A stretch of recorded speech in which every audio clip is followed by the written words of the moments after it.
Hello students, welcome to D Kumar classes. तो आज हम लोग ऑप्टिकल आइसोमेरिज्म का लास्ट लेक्चर करेंगे। इसमें वन शॉट रिवीजन करेंगे और नंबर ऑफ स्टीरियो आइसोमर निकालने के लिए जनरल फार्मूला डिराइव करेंगे या जनरल फार्मूला को देखेंगे। तो आप लोगों को मैंने स्टार्ट किया था ऑप्टिकल आइसोमेरिज्म से। तो ऑप्टिकल मतलब ऑप्टिक्स, ऑप्टिक्स मतलब लाइट, लाइट मतलब प्लेन पोलराइज लाइट। तो जो ऑर्डिनरी मोनोक्रोमेटिक लाइट होती है वो वाइब्रेट करती है ऑल डायरेक्शन में, लेकिन ऑर्डिनरी मोनोक्रोमेटिक लाइट को हम निकोल्स प्रिज्म से पास करते हैं तो सारी लाइट एक ही प्लेन में आ जाती हैं, एक ही प्लेन में वाइब्रेट करने लगती है। उसे कहते हैं प्लेन पोलराइज लाइट। तो ऑर्डिनरी मोनोक्रोमेटिक लाइट को जब निकोल्स प्रिज्म से पास करते हैं तो वो लाइट एक ही प्लेन में वाइब्रेट करने लगती है, कहलाता है प्लेन पोलराइज लाइट। और यदि प्लेन पोलराइज लाइट को सॉल्यूशन ऑफ अ कंपाउंड, एक कंपाउंड के सॉल्यूशन से पास कराएं और यदि वह plane polarise light either clockwise direction में या एंटी क्लॉक वाइज डायरेक्शन में रोटेट कर जाता है तो उस कंपाउंड को कहा जाता है ऑप्टिकली एक्टिव कंपाउंड। तो ये ऑप्टिकल आइसोमर क्या है? तो ऐसे कंपाउंड्स, दो ऐसे कंपाउंड जिसकी मॉलिक्यूलर फार्मूला सेम है, स्ट्रक्चरल फार्मूला सेम है, लेकिन ऑप्टिकल एक्टिविटी डिफरेंट है। मतलब एक कंपाउंड प्लेन पोलराइज लाइट को क्लॉक घुमा रहा तो दूसरा एंटी क्लॉक घुमा रहा, तो ऐसे कंपाउंड को हम कहते हैं optical isomers and this phenomenon is called optical isomerism. तो ये डिफरेंट ऑप्टिकल एक्टिविटी आती है due to different relative arrangement of atom और ग्रुप इन स्पेस। दो कंपाउंड प्लेन पोलराइज लाइट, दो कंपाउंड जिसकी molecular formula same, structural formula same, लेकिन कोई प्लेन पोलराइज लाइट को क्लॉकवाइज डायरेक्शन में घुमा रहा है और कोई प्लेन पोलराइज लाइट को एंटी क्लॉकवाइज डायरेक्शन में घुमा रहा। ये किसके कारण होता है? तो due to different configuration. Configuration मतलब रिलेटिव अरेंजमेंट ऑफ एटम और ग्रुप इन स्पेस। तो ऑप्टिकल आइसोमर्स क्या है? तो compounds having same molecular formula, same structural formula but different optical activity are called optical isomers and this phenomenon is called optical isomerism. इसमें आपको term मैंने बताया था, प्लेन पोलराइज लाइट, फिर बताए थे ऑप्टिकल एक्टिविटी। ऑप्टिकल एक्टिविटी तो basic इसमें पहले बताए थे कि यदि प्लेन पोलराइज लाइट को सॉल्यूशन से अगर पास कराते हैं, किसी कंपाउंड के सॉल्यूशन से पास करते हैं, तो प्लेन पोलराइज लाइट या तो क्लॉकवाइज डायरेक्शन में रोटेट कर सकती है या एंटी क्लॉक डायरेक्शन में रोटेट कर सकती है या बिना किसी रोटेशन के पास कर सकता है। तो दो तरह के कंपाउंड, एक ऑप्टिकली एक्टिव और दूसरी ऑप्टिकली इनएक्टिव। तो वह कंपाउंड जो प्लेन पोलराइज लाइट को क्लॉकवाइज डायरेक्शन में रोटेट करे या एंटी क्लॉकवाइज डायरेक्शन में रोटेट करे, उसे हम ऑप्टिकली एक्टिव कंपाउंड कहते हैं। दो तरह की ऑप्टिकली एक्टिव कंपाउंड होती है, एक डेक्स्ट्रोरोटेटरी और दूसरी लीवोरोटेटरी। डेक्स्ट्रोरोटेटरी कंपाउंड क्या है? तो जो प्लेन पोलराइज लाइट को क्लॉकवाइज डायरेक्शन में रोटेट करता है उसे हम डेक्स्ट्रोरोटेटरी कहते हैं। या plus small D compound, plus मतलब होता है क्लॉकवाइज रोटेशन को प्लस रोटेशन। तो वह कंपाउंड जो प्लेन पोलराइज लाइट को क्लॉकवाइज डायरेक्शन में रोटेट करता है उसे हम डेक्स्ट्रोरोटेटरी कंपाउंड कहते हैं या प्लस डी कंपाउंड। और वह कंपाउंड जो प्लेन पोलराइज लाइट को एंटी क्लॉकवाइज डायरेक्शन में रोटेट करता है उसे हम माइनस सेल मतलब लिबोरोटेटरी कंपाउंड कहते हैं।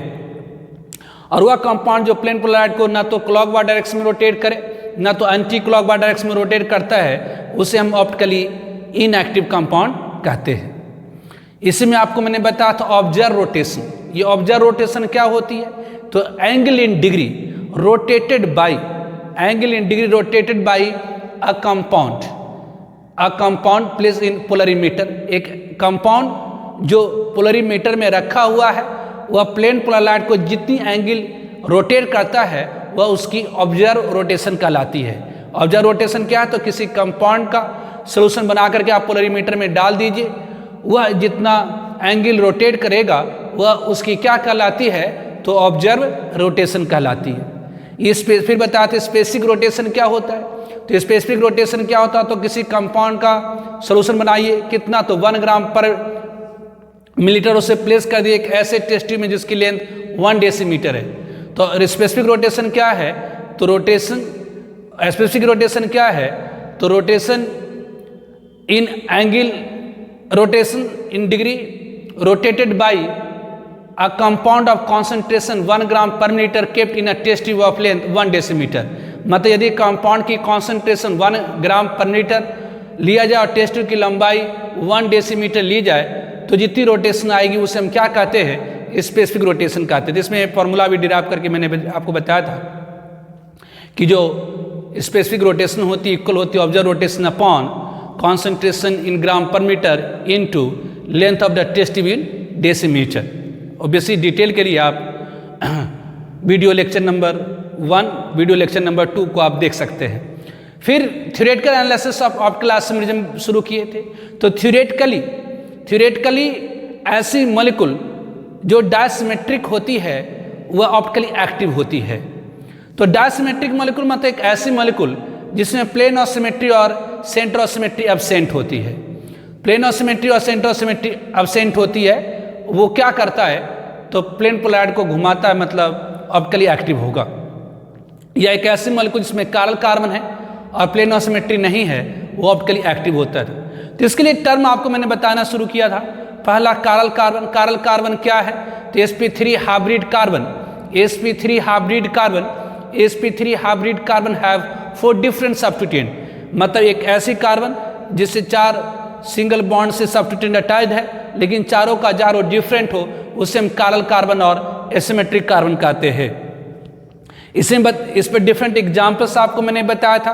फिर बताया था pseudo chiral carbon. Pseudo chiral carbon क्या है, तो एक ऐसी कार्बन जिससे 4 डिफरेंट सब्स्टिट्यूएंट तो है, लेकिन 2 सब्स्टिट्यूएंट सिर्फ डिफर करता है in configuration, that is called pseudo chiral carbon. फिर structure representation of chiral carbon बताए थे। तो to represent 3 dimensional structure of chiral carbon in 2 dimension, to represent 3 dimensional structure of chiral carbon in 2 dimension, we use different types of formula, that is the flying wedge formula and Fischer projection formula. तो flying wedge formula में 3 तरह की line use होती थी, एक solid wedge, दूसरी broken wedge और तीसरी continuous line. Solid wedge represent करता bond above the plane, broken wedge represent करता था बॉन्ड बिहाइंड द प्लेन और कंटिन्यूअस लाइन रिप्रेजेंट करता था bond on the plane.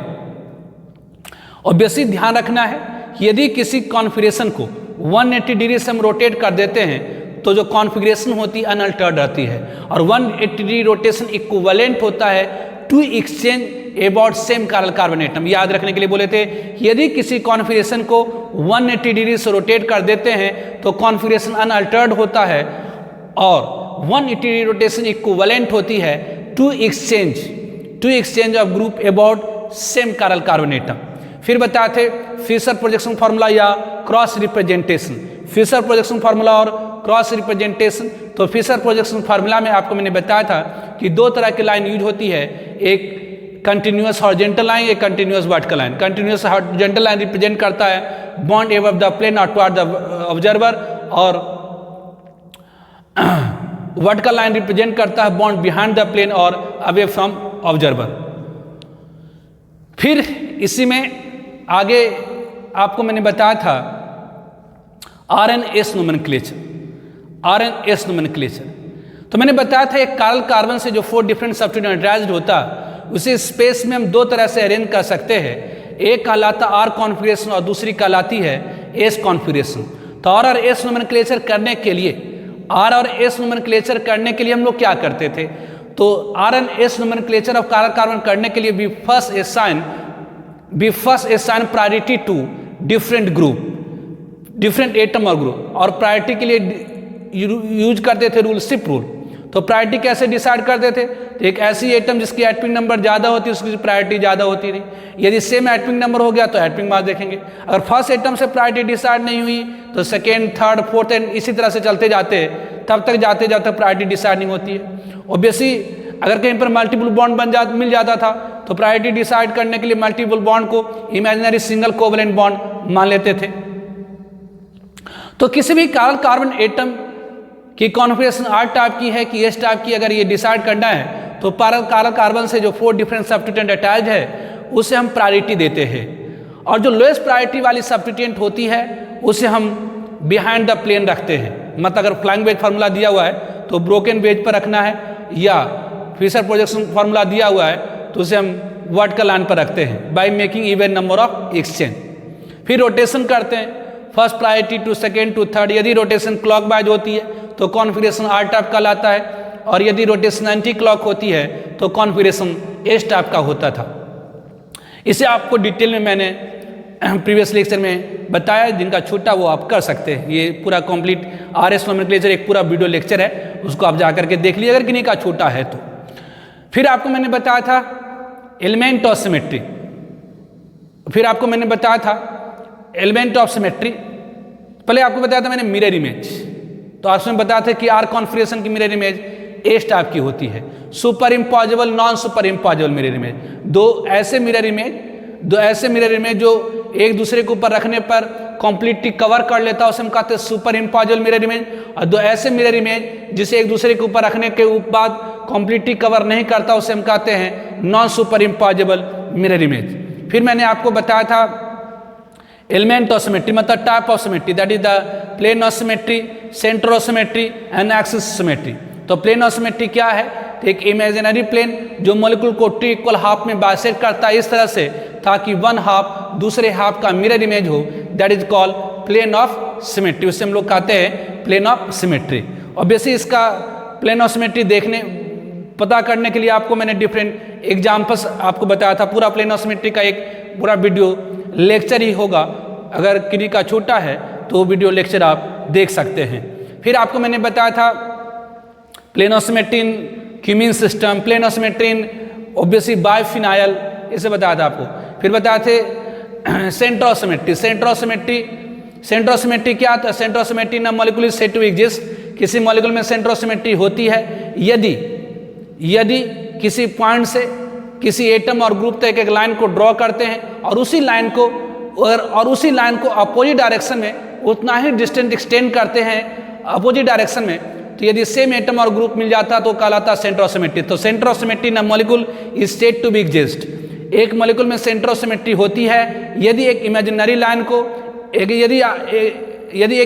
Line को उस पॉइंट से किसी एटम और ग्रुप तक खींचते हैं और उसी लाइन को अपोजिट डायरेक्शन में उतना ही डिस्टेंस एक्सटेंड करें और सेम एटम और ग्रुप मिल जाता है तो इमेजिनरी पॉइंट कहलाता है सेंटर ऑफ सिमेट्री। तो ऑब्वियसली सेंटर ऑफ सिमेट्री और एक्सिस सिमेट्री का एक पूरा वीडियो ही लेक्चर ही था, जिनकी का छूटा हो देख सकते हैं। फिर आपको बताते हैं एक्सिस सिमेट्री। एक्सिस सिमेट्री क्या है? तो एक इमेजिनरी लाइन है जिसके अबाउट एक इमेजिनरी लाइन है जो मॉलिक्यूल से पास करता है, और यदि उस लाइन के अबाउट मॉलिक्यूल को हम 360 डिग्री रोटेट कर दें तो एक ही तरह की अपीयरेंस एक से ज़्यादा बार इक्वल इंटरवल पर दिखाई पड़ती है इन ऑल रिस्पेक्ट, कहलाता है एक्सिस सिमेट्री। तो एक्सिस सिमेट्री क्या है? तो एक इमेजिनरी लाइन है about which if a molecule is rotated by 360 degree appears same appearance more than once at equal interval in all respect is called axis of symmetry।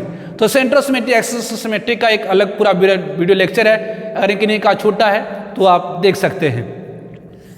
फिर आपको मैंने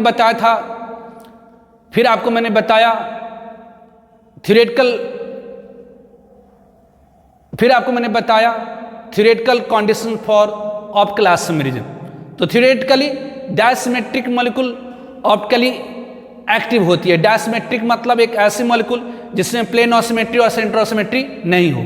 या कहते हैं अगर आपको सेंटर ऑफ सिमेट्री चेक नहीं करना तो आप कह सकते हैं कि एक ऐसी मॉलिक्यूल जिसमें कारल कार्बन हो और प्लेन ऑफ सिमेट्री नहीं हो, वो क्या होता? तो ऑप्टिकली एक्टिव होता है। तो इस पर आपको मैंने डिफरेंट एग्जाम्पल्स बताया था। फिर बताए थे analysis of optical isomerism in a molecule having chiral carbon. Analysis of optical isomerism in a molecule having chiral carbon मतलब एक ऐसी मॉलिक्यूल जिसमें कारल कार्बन है, एक ऐसी मॉलिक्यूल जिसमें कारल कार्बन है उसमें ऑप्टिकल आइसोमेरिज्म की एनालिसिस। तो एक ऐसी मॉलिक्यूल जिसमें एक कारल कार्बन एटम होता है, उसके 2 डिफरेंट रिलेटिव अरेंजमेंट एटम और ग्रुप की स्पेस में होती है, एक आर कॉन्फिगरेशन और दूसरी एस कॉन्फिगरेशन। मतलब एक ऐसी मॉलिक्यूल जिसमें एक कारल कार्बन एटम होगा, उसके 2 डिफरेंट रिलेटिव अरेंजमेंट एटम और ग्रुप की स्पेस में होगी, एक आर और दूसरी एस, या कहते हैं एक ऐसी मॉलिक्यूल इसमें एक कार्बन एटम होगा, उसके दो ऑप्टिकल आइसोमर होते हैं, एक डेक्स्ट्रो रोटेटरी और दूसरी लिबो रोटेटरी। ध्यान दीजिए कौन सी डेक्स्ट्रो कौन सी लिबो होगी, इसका थ्योरेटिकल एनालिसिस नहीं है, इसका सिर्फ एक्सपेरिमेंटल एनालिसिस है।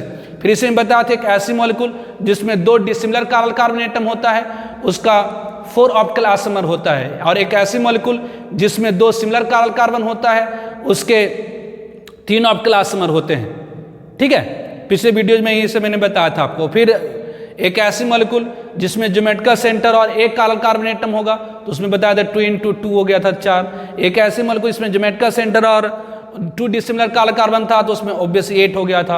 और एक ऐसी मॉलिक्यूल जिसमें ज्योमेट्रिकल सेंटर था और 2 सिमिलर कार्बन था, तो उसमें टोटल 6 आया था।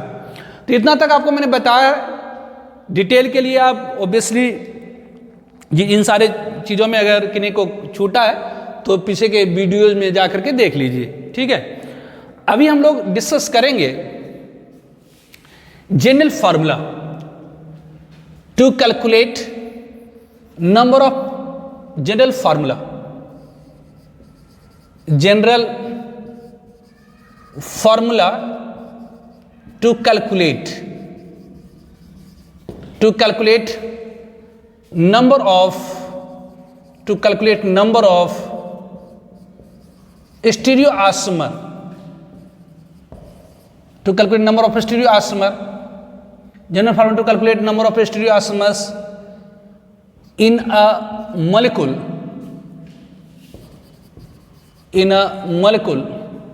having n stereocenter.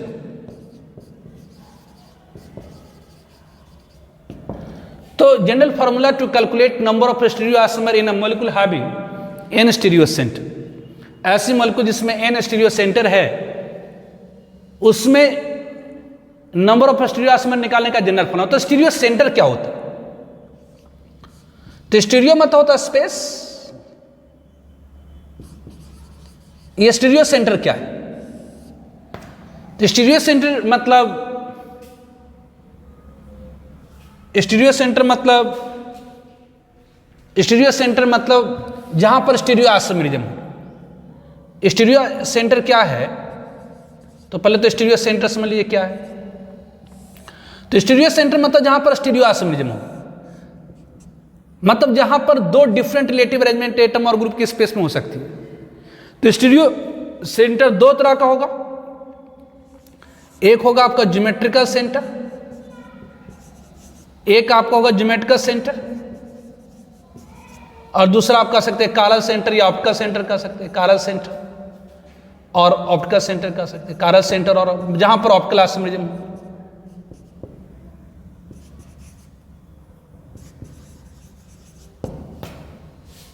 तो ज्योमेट्रिकल सेंटर मतलब जहां पर रिस्ट्रिक्टेड रोटेशन हो और रिस्ट्रिक्टेड एटम के पास। तो ज्योमेट्रिकल सेंटर मतलब जिसमें रिस्ट्रिक्टेड रोटेशन और रिस्ट्रिक्टेड एटम के पास डिफरेंट सब्स्टिट्यूएंट, जैसे अल्कीन हो और ये इसमें ये रिस्ट्रिक्टेड एटम होगी, और इस रिस्ट्रिक्टेड एटम के पास डिफरेंट सब्स्टिट्यूएंट होगी तो ज्योमेट्रिकल आइसोमेरिज्म हो। ऑब्वियसली जैसे अल्कीन में होता है ज्योमेट्रिकल सेंटर, ऑक्जाम में होता है ज्योमेट्रिकल सेंटर, एजो में होता है ज्योमेट्रिकल सेंटर ना।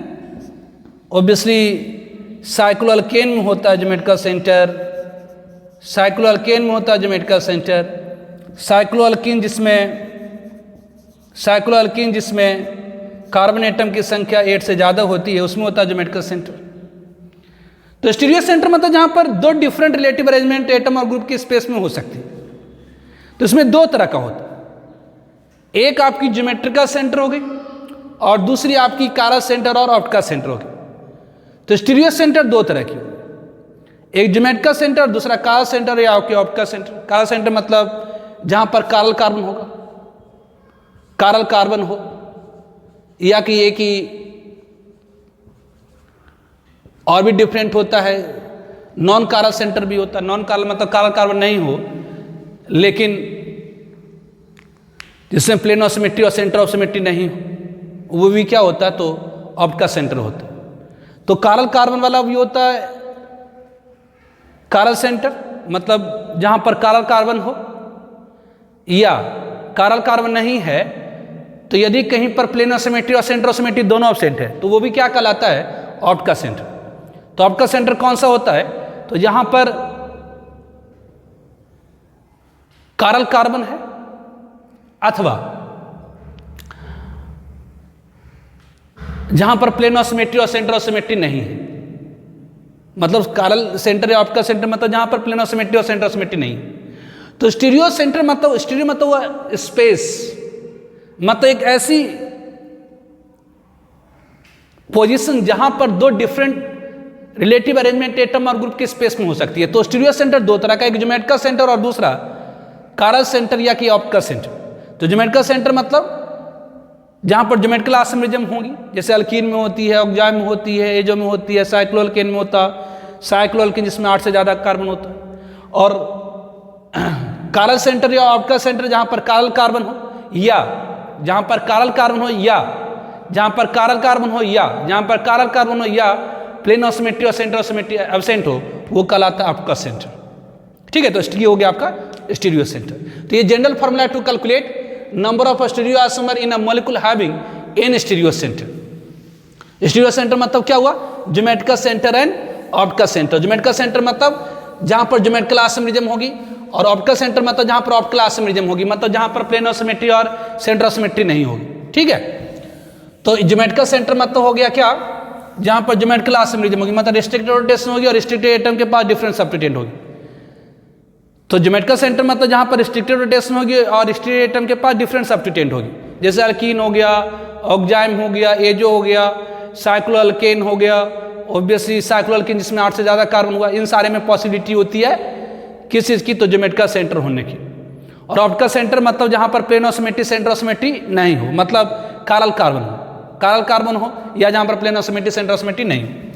तो general formula to calculate number of stereo isomer in a molecule having N stereo centre. तो ऑब्वियसली एक मॉलिक्यूल दो तरह की हो सकती है। एक मॉलिक्यूल को ब्रॉडली 2 कैटेगरी में हम डिवाइड कर सकते हैं।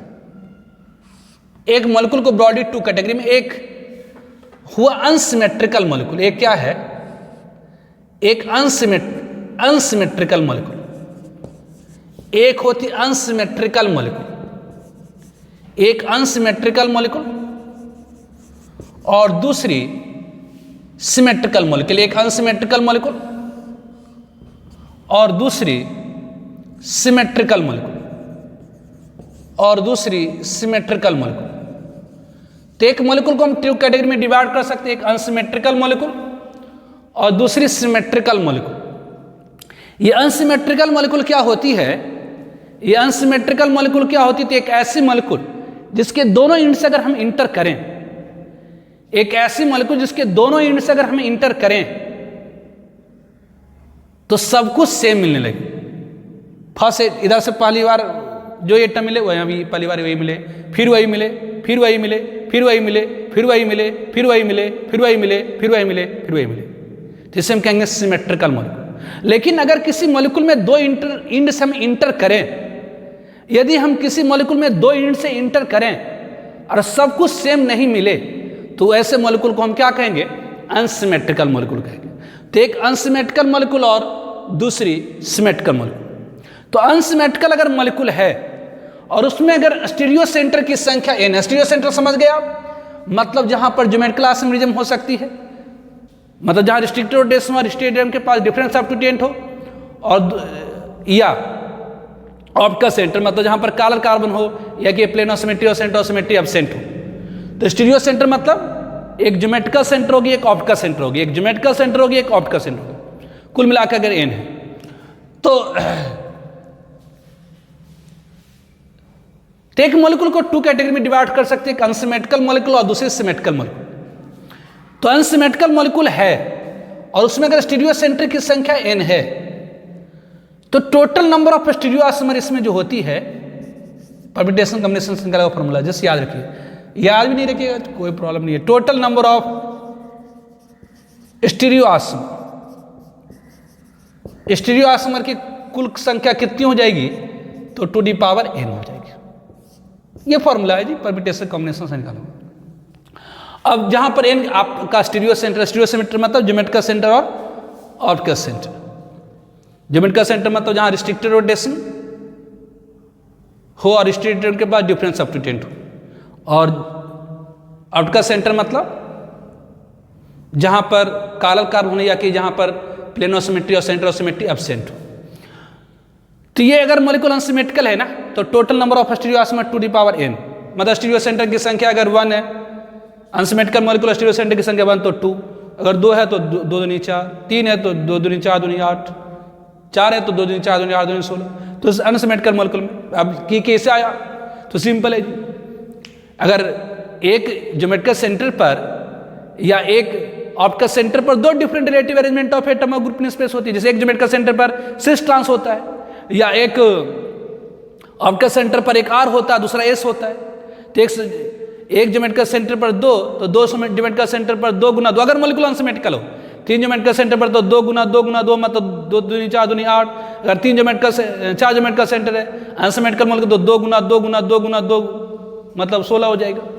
तो यदि मॉलिक्यूल अनसिमेट्रिकल है तो total number of stereo isomer कितनी, तो 2 द पावर n, जहां पर n क्या है, स्टीरियो सेंटर। स्टीरियो सेंटर मतलब जहां पर ज्योमेट्रिकल आइसोमेरिज्म और ऑप्टिकल आइसोमेरिज्म हो सकती है। ज्योमेट्रिकल आइसोमेरिज्म मतलब जहां पर रिस्ट्रिक्टेड रोटेशन और रिस्ट्रिक्टेड एटम के पास डिफरेंट सब्स्टिट्यूटेंट हो, और ऑप्टिकल सेंटर मतलब जहां पर काल कार्बन हो या कि ये प्लेन ऑफ सिमेट्री और सेंटर ऑफ सिमेट्री एब्सेंट हो।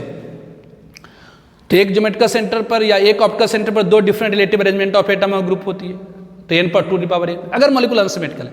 लेकिन अगर मॉलिक्यूल सिमेट्रिकल है तब,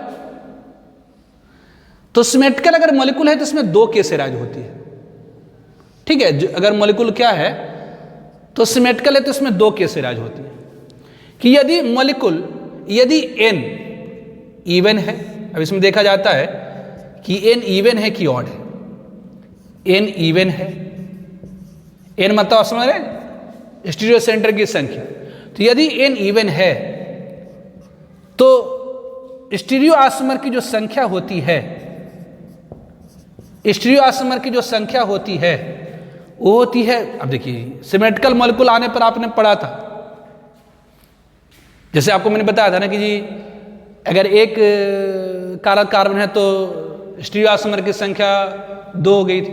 अगर 2 डिसिमिलर काला कार्बन, डिसिमिलर काला कार्बन मतलब क्या हुआ, अनसिमेट्रिकल मॉलिक्यूल, तो उसमें कितना हो गया था, तो 4 हो गया था। अगर 2 सिमिलर काला का मतलब दोनों इंड से सेम, तो 3 हो गया, तो घट जाता था। तो यदि मॉलिक्यूल अनसिमेट्रिकल है तब तो 2 दी पावर n, लेकिन अगर मॉलिक्यूल सिमेट्रिकल हो गई तो स्टीरियो आइसोमर की संख्या घट जाएगी। तो कितनी हो जाएंगी, तो यहां पर हो जाएगा 2 to the power n minus 1 plus 2 the power n by 2 minus 1, ये हो जाती है, ये हो जाएगी, जिसमें से ये 2 दी पावर n माइनस 1 ये आपको होगा ऑप्टिकली एक्टिव। ये क्या होता है, तो ऑप्टिकली एक्टिव होता है। ये क्या होगा आपका, ऑप्टिकली एक्टिव होगा। ये ऑप्टिकली क्या होगा, तो एक्टिव होगा। ये ऑप्टिकली एक्टिव, और ये आपकी क्या होगी, ये इनएक्टिव होगी। इनएक्टिव या इसे कह सकते हैं मेसो कंपाउंड होगा। इनएक्टिव या इसी को क्या कहेंगे, मेसो कंपाउंड होता है। और यदि मॉलिक्यूल क्या है, सिमेट्रिकल है और स्टीरियो सेंटर की जो स्टीरियो सेंटर की संख्या है वो अगर ऑड में है, अगर n ऑड है, तो अगर n ऑड हो गया तो look at centre of molecule. Symmetrical molecule है और n मतलब स्टीरियो सेंटर की संख्या अगर ऑड है, तो look at centre of molecule. तो यहां करिए क्या, तो लुक मतलब देखिए, eight centre of molecule, look at centre of molecule, centre of molecule को देखिए। तो यदि सेंटर ऑफ मॉलिक्यूल पर ज्योमेट्रिकल सेंटर है, look at centre of molecule if centre is geometrical centre, यदि सेंटर पर ज्योमेट्रिकल है, ज्योमेट्रिकल आइसोमेरिज्म हो रही है, तब वहां पर जो स्टीरियो आइसोमर की संख्या होती है, वहां पर जो स्टीरियो आइसोमर की संख्या होती है वह इक्वल होती है 2 to the power, obviously symmetrical है तो घटेगा ही, 2 to the power n-1 plus 2 to the power n-1 upon 2 होता है। ये होता है यदि आपका सेंटर क्या है, तो ज्योमेट्रिकल का सेंटर, मतलब अगर सेंटर पर ज्योमेट्रिकल आइसोमेरिज्म हो रही है, इसमें ये आपको ऑप्टिकली एक्टिव होगी, ये ऑप्टिकली क्या होगी, तो एक्टिव होगी, ये ऑप्टिकली एक्टिव होगी, ये ऑप्टिकली क्या होगी, एक्टिव, और ये आपकी क्या होगी, तो ऑप्टिकली इनएक्टिव हो जाएगी। इनएक्टिव मतलब मेसो कंपाउंड हो जाएगा।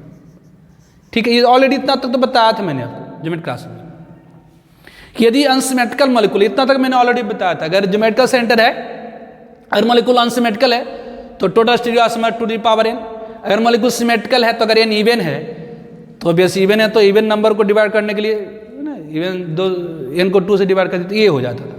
अगर n ऑड है, और अगर सेंटर ज्योमेट्रिकल सेंटर, ज्योमेट्रिकल, ये आपको मैंने ज्योमेट्रिकल आइसोमर में बताया था इतना तक। लेकिन look at centre of molecule, और if centre is if center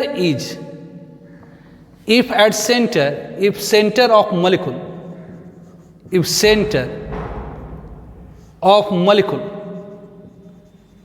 is optical center, then जो स्टीरियो आइसोमर होती है, तब जो स्टीरियो आइसोमर होगा वह होता है 2 to the power n-1 plus, sorry इसमें minus 2 to the power n-1 upon 2 plus 2 to the power n-1 upon 2। ये आपका ऑप्टिकली एक्टिव होता है, याद रखना पड़ता थोड़ा, ये परम्यूटेशन कॉम्बिनेशन निकाला एक्टिव होता है, और ये इनएक्टिव मतलब मेसो कंपाउंड होता है, इनएक्टिव होता है, ये इनएक्टिव होता है।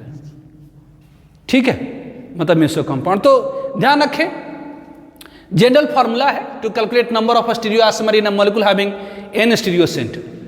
ये स्टीरियो सेंटर क्या होता है, जहां पर स्टीरियो आइसोमेरिज्म होती है, मतलब जहां पर ज्योमेट्रिकल और ऑप्टिकल आइसोमेरिज्म होगी। ज्योमेट्रिकल आइसोमेरिज्म मतलब जहां पर सिस ट्रांस जेडी, मतलब जहां पर दो डिफरेंट रिलेटिव अरेंजमेंट एटम और ग्रुप की स्पेस में होगी, दैट इज सिस ट्रांस जेडी, है ना, C90।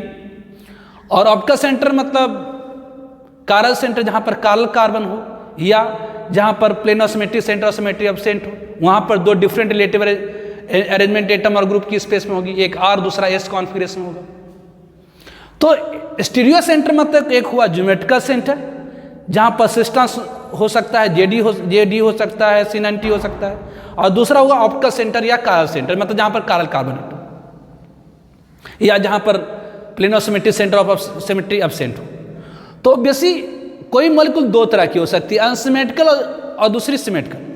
तो अगर अनसिमेट्रिकल मॉलिक्यूल है तो स्टीरियो आइसोमर, अगर एक ज्योमेट्रिकल सेंटर है या एक ऑप्टिकल सेंटर है, तो वहां पर मतलब एक स्टीरियो सेंटर मतलब वहां पर दो different relative arrangement of atom और ग्रुप इन स्पेस होगी। अगर दो स्टीरियो सेंटर है तो 2 गुना 2, 3 है तो 3 गुना 2 गुना 2 गुना 2, तो अगर n है तो 2 टू द पावर n।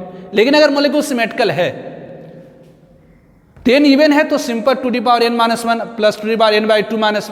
लेकिन अगर n ऑड है तो आप सेंटर पर देखिए कि अगर सेंटर आपका ज्योमेट्रिकल सेंटर है तो ये, लेकिन अगर आपका सेंटर पर ऑप्टिकल सेंटर है तो ये होता है। ठीक है जी, तो ये आपको ध्यान देना, इतना तक तो ऑलरेडी पहले मैंने बताया था। इस पर कुछ एग्जाम्पल्स आपको बता देते हैं। ठीक है, तो कुछ एग्जाम्पल देखते हैं।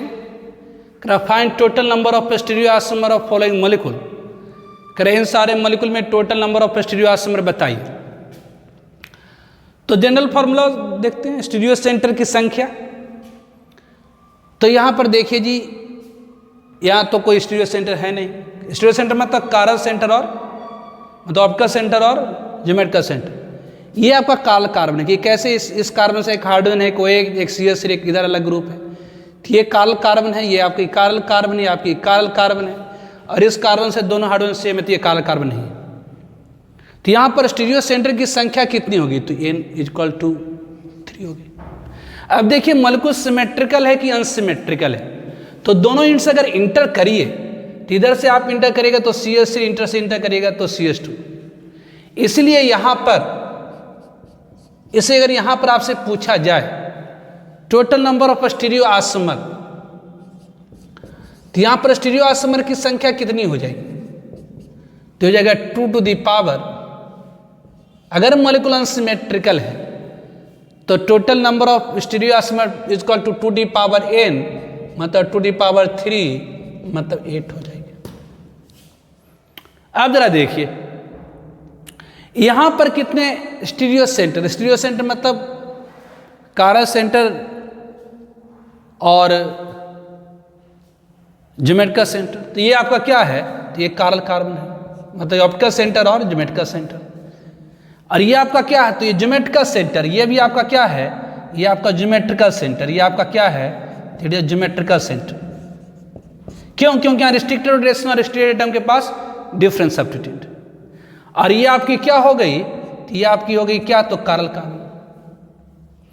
अब जरा देखिए, तो यहां पर हम देखेंगे कि मॉलिक्यूल सिमेट्रिकल है कि अनसिमेट्रिकल। तो जरा देखिए ये मॉलिक्यूल इधर से जाएंगे तो CH से, इधर भी, इधर से, दोनों इंट से इंटर करिए, इधर से भी इंटर करिए और इधर से भी इंटर करिए, तो इधर से इंटर करिए तो CH, इधर भी CH, ठीक है। फिर आप आगे बढ़िए, तो फिर आगे बढ़े तो CH2, लेकिन आगे बढ़े तो आपको क्या मिला, CHOH, मतलब मॉलिक्यूल क्या है, अनसिमेट्रिकल है। तो अगर मॉलिक्यूल अनसिमेट्रिकल है तो स्टीरियो आइसोमर की संख्या कितनी हो जाएगी, तो simply 2 to the power n, जहां पर n स्टीरियो सेंटर, तो स्टीरियो सेंटर कितना हुआ, तो एक ऑप्टिकल सेंटर, एक ज्योमेट्रिकल सेंटर, एक ऑप्टिकल सेंटर, मतलब 2 टू द पावर 3 मतलब होगी 8, ठीक है। अब आगे आइए, यहां पर देखें ये क्या है, तो ये कारल कार्बन है, मतलब ऑप्टिकल सेंटर है। यहां पर रिस्ट्रिक्टेड और रिस्ट्रिक्टेड एटम के पास डिफरेंट सब्स्टिट्यूएंट, ये आपकी क्या हो गई, ये आपकी ज्योमेट्रिकल सेंटर हो गई, और ये आपकी क्या है, तो कारल कार्बन। तो यहां पर स्टीरियो आइसोमर की संख्या कितनी हो जाएगी, कहेंगे जी पहले तो आप चेक करिए कि मॉलिक्यूल सिमेट्रिकल है कि अनसिमेट्रिकल है, तो दोनों इंट से इंटर करिए तो ये CH3, ये CH3, फिर आगे बढ़ेंगे तो CHOH, CHOH, ये सिमेट्रिकल मॉलिक्यूल है। तो सिमेट्रिकल मॉलिक्यूल अगर है तब तो स्टीरियो आइसोमर की संख्या 2 टू द पावर n होगी नहीं, घट जाएंगे, क्योंकि सिमेट्रिकल मॉलिक्यूल में स्टीरियो आइसोमर की संख्या घट जाती है। तो कितनी होगी, तो अब जरा देखिए यहां पर n की संख्या कितनी है, तो 3 है, मतलब ऑड है। तो ऑड है तो अगर n आपका n यदि n आपकी ऑड है तो आप कहां पर देखेंगे, अगर n इवन होता तो simple 2 to the power n minus 1 plus 2 to the power n by 2 -1 हो जाता। लेकिन अगर n ऑड है तो look at centre of molecule, तो सेंटर ऑफ मॉलिक्यूल को आप देखिए तो यहां पर क्या है कि जी यहां तो ज्योमेट्रिकल सेंटर है। तो अगर ज्योमेट्रिकल सेंटर है तो स्टीरियो आइसोमर की संख्या कितनी होगी, तो 2 to the power n minus 1 plus 2 to the power n minus 1/2। तो यहां पर n की वैल्यू 3 रखिएगा तो हो जाएगा 4 प्लस ये 2 तो 6, मतलब जिसमें 4 ऑप्टिकली एक्टिव होगा 2 ऑप्टिकली इनएक्टिव, ठीक है। अब यहां पर आइए, यहां क्या है, कहेंगे जी यहां पर तो ये आपका कारल कार्बन है, ये आपकी कारल कार्बन है, यहां पर कारल कार्बन है, यहां पर कारल कार्बन है। तो आप चेक करिए कि मॉलिक्यूल अनसिमेट्रिकल है कि सिमेट्रिकल है। तो दोनों इधर से घुसेगा तो CH3, इधर से भी इंटर करेंगे तो CH3, आगे बढ़ेंगे तो CHOH, इधर से भी आगे बढ़ेंगे तो CHOH, फिर आगे बढ़ेंगे तो CHOH, फिर आगे, तो मतलब दोनों इंट से क्या है, तो सेम है। तो यदि मॉलिक्यूल सिमेट्रिकल हो गई तो स्टीरियो आइसोमर की जो संख्या है वो घट जाएंगी, स्टीरियो आइसोमर की संख्या क्या होंगी, तो घट जाएंगी। तो कितना होगा, तो अब स्टीरियो सेंटर की संख्या देखिए क्या है, तो ये 4 है। 4 इवन है कि ऑड है, तो इवन है। तो इवन है तो स्टीरियो आइसोमर की संख्या कितनी हो जाएंगी? तो 2n-1 प्लस 2n/2 -1। तो ये कितना हो आया? तो ये 2⁴ -1 प्लस 2⁴/2 -1, मतलब ये हो गया 8 प्लस ये 2, ये 2 हो गया, 2 - 2 10 हो गया आपका। ठीक है, अब यहां पर है it is the structural formula for, तो ये आपका क्या है? ये स्ट्रक्चरल फार्मूला है ग्लूकोज का और ये फ्रुक्टोज का। तो ये इसमें काल कार्बन एटम कितना है? तो इट इज द काल कार्बन, इट इज द काल कार्बन, इट इज द काल कार्बन, इट इज द काल कार्बन, लेकिन ये काल कार्बन नहीं, मतलब ये stereo centre stereo centre stereo centre, ये स्टीरियो सेंटर नहीं, क्यों? क्योंकि दो हाइड्रोजन आइडेंटिकल है। तो ये आपका stereo centre stereo centre stereo centre. तो यहां पर स्टीरियो आइसोमर की संख्या क्या होगी? कहेंगे जी पहले तो आप देखिए मॉलिक्यूल सिमेट्रिकल है कि अनसिमेट्रिकल, तो दोनों एंड से इंटर करिए, एक नीचे से एक ऊपर से, तो ऊपर से CH इधर से तो CH2OH। क्या अनसिमेट्रिकल? अनसिमेट्रिकल तो सिंपल है, 2n मतलब 2⁴ मतलब 60, मतलब ग्लूकोज, मतलब इस फॉर्मूला में इस ये जो अगर स्ट्रक्चर है, एक्चुअली ग्लूकोज का फिक्स स्ट्रक्चर हो तो वो आगे आपको मैं बताऊंगा। ग्लूकोज का भी में भी ये स्ट्रक्चर फिक्स है, ग्लूकोज का ऐसा ही स्ट्रक्चर होता है, लेकिन उसमें कॉन्फ़िगरेशन अलग होती है। ये ऐसा स्ट्रक्चर ग्लूकोज का होता है, लेकिन ग्लूकोज में कॉन्फ़िगरेशन अलग टाइप की होती है। तो इसमें अगर total number of stereo isomer पूछा जाए तो कितना होगा? तो 16 होगा।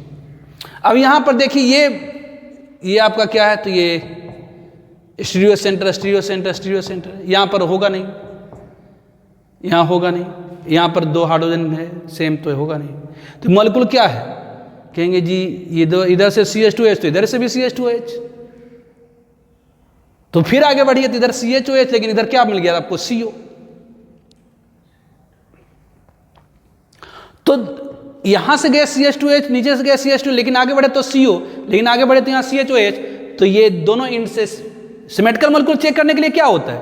दोनों एंड से इंटर कर देना है। सब कुछ अगर सेम चलता चला जाता अंत तक तब सिमेट्रिकल, लेकिन यहां तक तो सेम ही चले थे, लेकिन आगे आगे फिर डिफरेंट हो गया, तो ये मॉलिक्यूल अनसिमेट्रिकल हो गई। इसका मतलब यहाँ स्टीरियो आइसोमर की संख्या कितनी? तो 2n। अगर अनसिमेट्रिकल मॉलिक्यूल है तो सिंपल 2n, मतलब 2 कितनी? तो 3 8। ऐसा बहुत सारे एग्जाम्पल्स है, आप असाइनमेंट के अंदर कर सकते हैं इसको। ठीक है, now inversion and retention of configuration. Inversion of configuration. First one, inversion of configuration. Inversion of configuration. तो इन्वर्जन ऑफ कॉन्फ़िगरेशन, इन्वर्जन मतलब इन्वर्ट कर जाना, उल्टा हो जाना।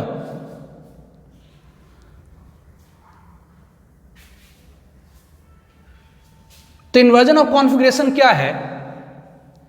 जैसे छाता लेकर चलते हैं ना, इस तरह से छाता होता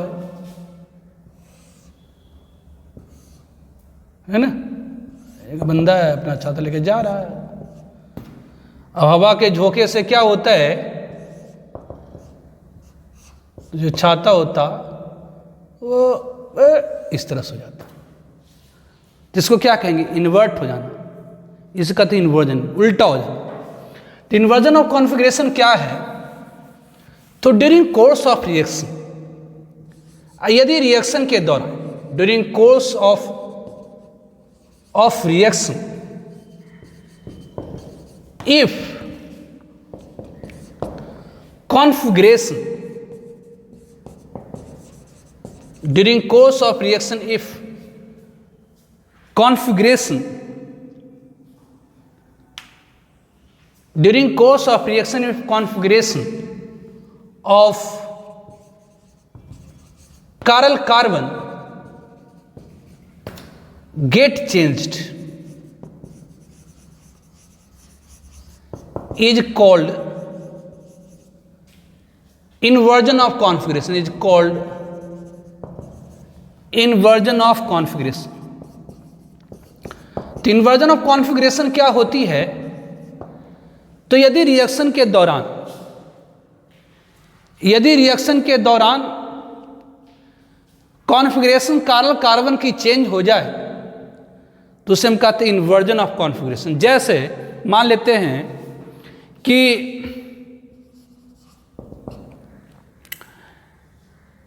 ये है, ये क्लोरीन है, ये हाइड्रोजन है, ये मान लेते हैं CH2CH3 है और ये CH3 ये है। अगर इस कार्बन कार्बन का कॉन्फ़िगरेशन कहें तो ये कार्बन कार्बन है, फर्स्ट सेकेंड थर्ड, ये इस कॉन्फ़िगरेशन। यदि इसे हम एक्वस NaOH के साथ रिएक्शन करा दें, एल्काइल हैलाइड है, अगर इसे हम एक्वस NaOH के साथ रिएक्शन करा दें तो यदि इसकी कॉन्फ़िगरेशन इस तरह से हो जाए, ये प्रोडक्ट OH CH3, ये CH2CH3 H, ये देता है।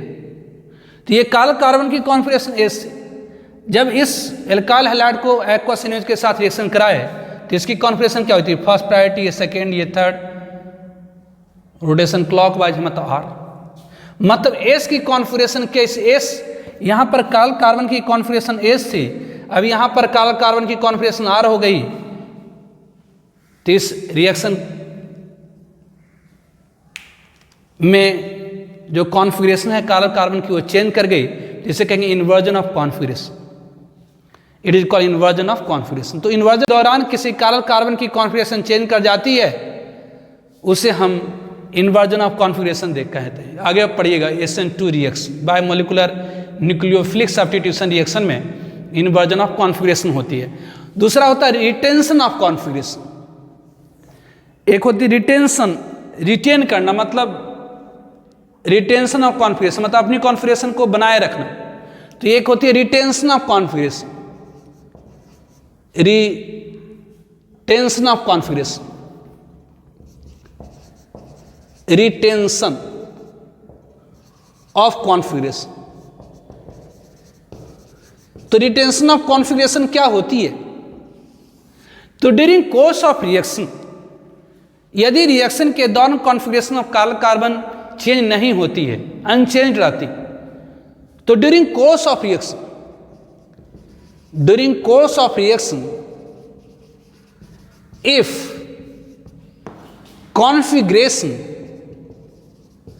configuration of chiral carbon, if configuration of chiral carbon do not get changed, is called retention of configuration, is called retention of configuration। तो यदि रिएक्शन के दौरान कार्बन कार्बन की configuration change नहीं होती है, कहलाता रिटेंशन ऑफ कॉन्फ़िगरेशन। जैसे यदि अपन ले लें ये CH2CH3 है, ये आपका H है, ये CH3OH, ये अल्कोहल है। अगर इससे हम SOCl2 से रिएक्शन करा दें, थायोनाइल क्लोराइड, तो अगर इसे हम थायोनाइल क्लोराइड के साथ रिएक्शन करा दें तो ये कॉन्फ़िगरेशन देता है, ये CH3, ये Cl, ये प्रोडक्ट देता है CH2CH3H plus SO2 plus HCl, ये देता है।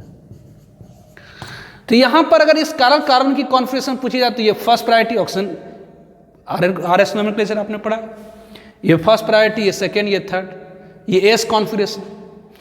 और यहाँ पर क्या है, तो ये आपकी फर्स्ट प्रायोरिटी होगी, ये कार्बन कार्बन, ये फर्स्ट, ये सेकेंड, ये थर्ड, रोटेशन एंटी क्लॉकवाइज। तो during course of reaction if configuration of carbon carbon do not get change is called retention of configuration. और यदि रिएक्शन के दौरान कार्बन कार्बन की कॉन्फ़िगरेशन चेंज कर जाती है, मतलब अगर रिएक्टेंट में कार्बन कार्बन की कॉन्फ़िगरेशन R टाइप का है तो प्रोडक्ट में S हो जाए, या रिएक्टेंट में S है तो प्रोडक्ट का R हो जाए, तो इससे हम क्या कहेंगे, इन्वर्जन ऑफ कॉन्फ़िगरेशन। और यदि रिएक्शन के दौरान कॉन्फ़िगरेशन ऑफ कार्बन चेंज नहीं करे तो उसे हम कहते हैं रिटेंशन ऑफ कॉन्फ़िगरेशन। तो inversion of configuration and retention of configuration, inversion of configuration and retention of configuration. तो आज का वीडियो समाप्त करते हैं, आज इतना ही तक रहने देते हैं। ऑप्टिकल आइसोमरिज्म मैंने आपको कंप्लीट कर दिया है। इससे रिलेटेड क्वेश्चंस आप असाइनमेंट से करेंगे। असाइनमेंट में क्वेश्चन से अच्छी खासी मात्रा में ज्योमेट्रिकल, ऑप्टिकल, इतना अगर आप, जितना मैंने आपको बताया है ना, उतना अगर आप कर लेंगे तो JEE advance, JEE main, net सब में फोड़ फाड़ दीजिएगा। इससे ज़्यादा नहीं पूछा जाता कि ये फार्मूला तो बड़ा कॉम्प्लिकेटेड है, याद कैसे कर रखें। अरे यार फार्मूला मत याद रखो, नो प्रॉब्लम। लेकिन जो कॉन्सेप्ट मैंने आपको बताया ना कि एक कारण पर दो डिफरेंट रिलेटिव अरेंजमेंट होती है, दो डिसिमिलर होगा तो 4, दो सिमिलर होगा तो, मतलब कॉन्सेप्ट को पकड़ना है, फॉर्मूला थोड़ी याद करने के लिए। मेनली कॉन्सेप्ट होती है चीज़ें, कहाँ से आ रहा, कैसे आ रहा, टर्म्स एंड कॉन्सेप्ट। टर्म याद रखने का तरीका है कि टर्म को आप संधि विच्छेद करके समझिए कि आखिर वो है क्या। हर टर्म के नाम में 20 to 25% चीज़ें छुपी होती है। तो अगर आप हर टर्म को आप अच्छी तरह से, उसके संधि विच्छेद को अगर आप अच्छी तरह से समझ लीजिए तो 20% उसके बारे में आपको ऐसे ही जानकारी रहेगी और बाकी तो डिटेल होता ही है। तो 20 to 25% टर्म में ही छुपा होता है, उसके संधि विच्छेद में चीज़ें छुपी रहती है। जैसे आप बचपन में पढ़े थे ना जी, कॉम्प्रिहेंशन दिया रहता था और उसमें से उसका सारांश लिखने के लिए होता था, और सारांश में एक टाइटल लिखने होता था, शीर्षक। तो जो टाइटल पर ही मार्क्स जो होता था, अगर 10 नंबर का तो उसमें 3 नंबर आपका टाइटल पर ही जाता था, 3 नंबर शीर्षक। आप जितना सुंदर शीर्षक चुन कर दीजिएगा उतना ज़्यादा मार्क्स मिलता। Title matters. तो टाइटल मतलब शीर्षक में कौन सी चीज़ें होनी चाहिए। तो जो टाइटल एक तरह से सारे चीज़ों के बारे में बता देता है ना, टाइटल जो होता है वो सारे चीज़ों के बारे में बता देता है। कोई मूवी बनती है तो टाइटल से ही समझ जाते कि इस मूवी में मेनली क्या चीज़ें होंगी, नहीं तो टाइटल मैटर्स। तो ऑब्वियसली हर टर्म में उसमें मीनिंग 20 to 25% छुपी होती है। तो टर्म को आप समझिए और कॉन्सेप्ट को पकड़िए तो हो जाएगा। जितना मैंने आपको बताया इससे ज़्यादा पूछा नहीं जाएगा, ठीक है। तो क्वेश्चंस करने के लिए आप असाइनमेंट को पकड़िए, असाइनमेंट को लगाइए क्वेश्चंस। तो आज इतना ही तक रखते हैं। आज का वीडियो यहीं पर समाप्त होता है। Okay bye.